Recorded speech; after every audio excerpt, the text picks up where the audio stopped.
Seringkali kebaikan Allah itu kita pandang dari sudutnya yang materi. Allah itu baik kalau kita punya harta yang banyak, tanah yang luas, pabrik yang di mana-mana. Sementara kalau cuma sekadar itu kebaikan Allah, terlalu sedikit orang yang mendapatkannya. Padahal kebaikan Allah tidak pernah berhenti dan meliputi seluruh makhluk yang hidup ini. Karena itu pada kesempatan jumpa sore ini, saya ingin mengajak kita melihat kebaikan-kebaikan Allah dalam bentuk yang lain. Bahwa kita diberikan harta yang banyak, itu kebaikan Allah. Diberikan tanah yang luas, itu juga kebaikan Allah. Diberikan perusahaan, pabrik di mana-mana, itu juga kebaikan Allah. Tapi tidak terbatas kepada itu. Ada kebaikan-kebaikan yang non-materi, yang malah justru itulah esensi kebaikan itu.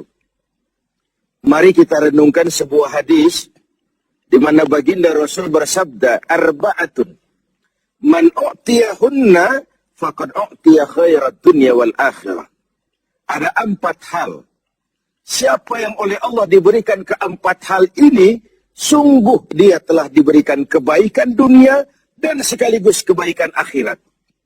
Kebaikan dunia juga kebaikan akhirat. Ini berarti belum tentu yang baik di dunia menurut kita akan berbuntut baik juga di akhirat. Tapi orang yang diberikan 4 hal ini, dia sungguh diberikan kebaikan dunia dan juga kebaikan akhirat nanti. Apa 4 perkara ini? Yang pertama, qalban syakir. Orang yang oleh Allah diberikan hati yang pandai bersyukur. Ada ungkapan, my heart is my home. Hatiku adalah rumahku. Kalau luas hati, rumah yang kecil besar rasanya. Kalau sempit hati, rumah yang besar pun kecil jadinya. Kalau hati sempit, rumah pun kecil, kiamat namanya. Orang yang hatinya pandai bersyukur, bisa mensyukuri nikmat. Dan dengan dia bersyukur, semakin bertambah nikmat itu kepadanya. Banyak orang kaya harta, tapi miskin hati. Ini gejala zaman kita sekarang. Di tengah gemerlapnya harta, dia tidak tahu mau diapakan harta yang banyak itu. Orang-orang sufi menjelaskan bahwa kaya itu ada 2 macam. Ada kaya majazi dan kaya hakiki. Yang disebut kaya majazi, kaya artifisial. Lahirnya dibaluti harta, tapi hatinya miskin. Hidupnya sudah serba ada, tapi dia masih merasa kurang. Rumahnya sudah titik air liur orang melihatnya, tapi dia masih merasa belum apa-apa. Mobilnya berdecak orang kagum melihatnya, tapi dia rasakan itu pun masih belum. Maka dia selalu miskin. Dalam sebaik cukup dia masih merasa kurang, maka hidupnya pun selalu kekurangan. Orang yang diberikan hati yang kaya, sungguh sebuah kebaikan. Hati yang kaya, hati yang luas.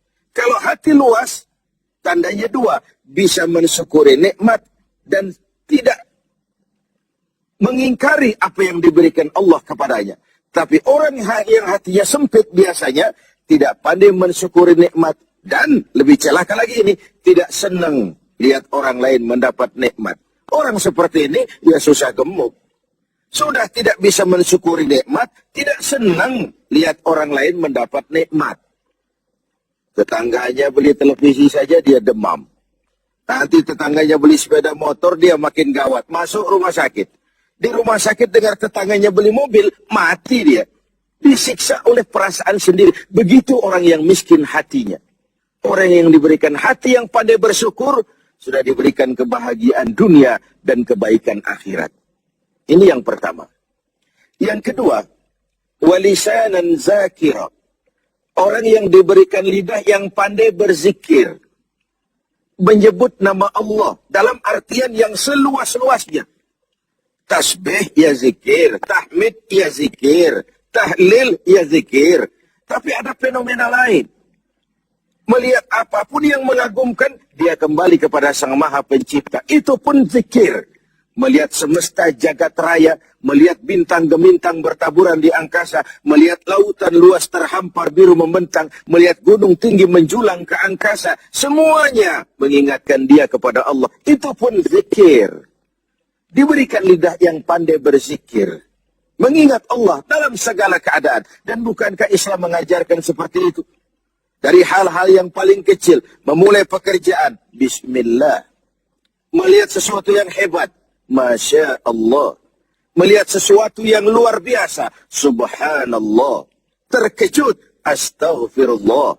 Berjanji, insya Allah. Semua dikaitkan dengan Allah. Inilah zikir itu. Hidup yang larut dalam alur ketuhanan. Yang ketiga, wabadanan alal bala'i sabir.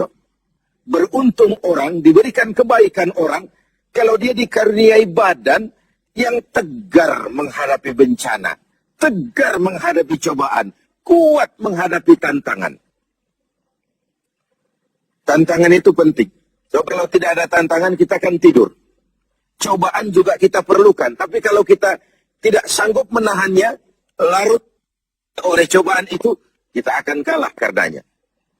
Orang yang baik, diberikan kebaikan dunia akhirat, punya badan yang tegar menghadapi cobaan.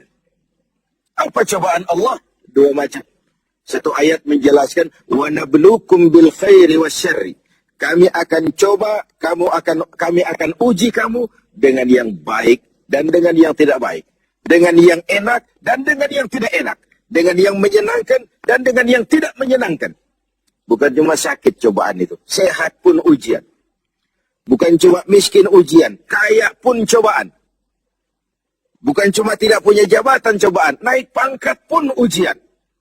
Kita ni yang namanya ujian kan yang tidak enak saja. Kalau sudah sakit, ya Allah, sedang diuji. Sehat, lupa daratan.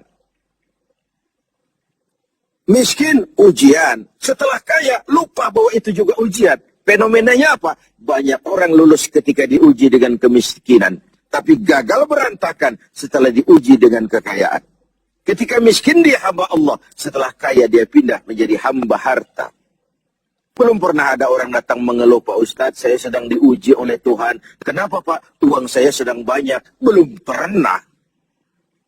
Kalau sudah bangkrut, miskin, baru merasa diuji. Bukankah sejarah syarat dengan contoh? La nufarriqu baina ahadim min rusuli. Kami tidak membeda-bedakan para rasul. Tidak ada rasul yang dia anak emaskan. Semuanya diuji, semuanya ditempa, semuanya digembleng. Semuanya tegar seperti batu karang di tengah samudra. Walau tiap hari dihempas ombak, dihantam gelombang, dia tetap berdiri dengan tegar. Begitulah orang yang diberikan kebaikan oleh Allah. Lain dengan orang yang loyo, sedikit kena kesulitan seperti ayam sampar, kerakap tumbuh di batu, hidup segan mati pun tak mau. Skeptis, pesimis. Apa yang bisa kita lakukan kalau dasar hidup kita sudah skeptis dan pesimis itu tadi? Hidup ini adalah cobaan. Semakin tinggi kualitas keimanan, semakin berat cobaan itu. Semakin kokoh berpegang kepada agama, semakin kuat pula cobaan datang menerpa. Yang terakhir, orang yang diberikan kebaikan dunia akhirat, wa zaujatan salihatan, diberikan istri yang salihah, pendamping. Tidak ada suami bisa sukses jadi apapun dia tanpa peran serta dan dukungan istrinya. Itu sebabnya baginda Rasul menikah dengan Sayyidatuna Khadijah. Apa yang jadi pertimbangan beliau? Mengawini seorang janda yang umurnya 15 tahun lebih tua pula dari beliau. Kalau sekadar memperturutkan hawa nafsu, mestinya tidak Khadijah yang dipilih oleh baginda Rasul. Mestinya, kalau istilah kita sekarang cari ABG saja. Tapi jelas baginda Rasul bukan cuma sekadar mencari istri, beliau mencari seorang pendamping. Apa bedanya ini? Tiap perempuan bisa jadi istri, memang. Tapi tidak tiap istri bisa jadi pendamping. Itu dibuktikan dalam sejarah. Orang lain belum beriman, Khadijah iman. Orang lain memusuhi Nabi, Khadijah mengorbankan hartanya untuk membantu perjuangan Nabi. Saat Nabi terkena kesulitan, Khadijah tampil jadi penghibur. Khadijah tampil jadi pembela. Ketika pertama kali berhadapan dengan malaikat Jibril menyampaikan wahyu, Rasulullah gemetar seperti orang demam. Kembali ke rumah, zammiluni ya Khadijah, selimuti saya Khadijah, selimuti. Kenapa bang? Barusan turun Jibril, dia katakan begini-begini, saya khawatir Khadijah. Khadijah mengerti suaminya semua mengalami semacam frozen, emotional attitude. Sebagai istri yang bijak, pendamping yang baik, beliau tampil, kalla ma yukhzikallahu abada. Jangan khawatir bang, Allah tidak akan menyusahkan abang untuk selamanya. Tenanglah. Rumah tangga adalah awal kesuksesan kita di tempat lain. Karena itu, kalau diberikan istri yang solehah, itu sudah kebaikan dunia dan kebaikan akhirat. Seorang pejabat yang jujur, polos, lugu, sederhana, bisa jadi koruptor ulung kalau dikipas-kipasi oleh istrinya. Suami-suami yang berstatus DKI, di bawah kekuasaan istri. Tidak lagi sebagai pendamping, tapi sudah menjadi Sadaqallahul Azim.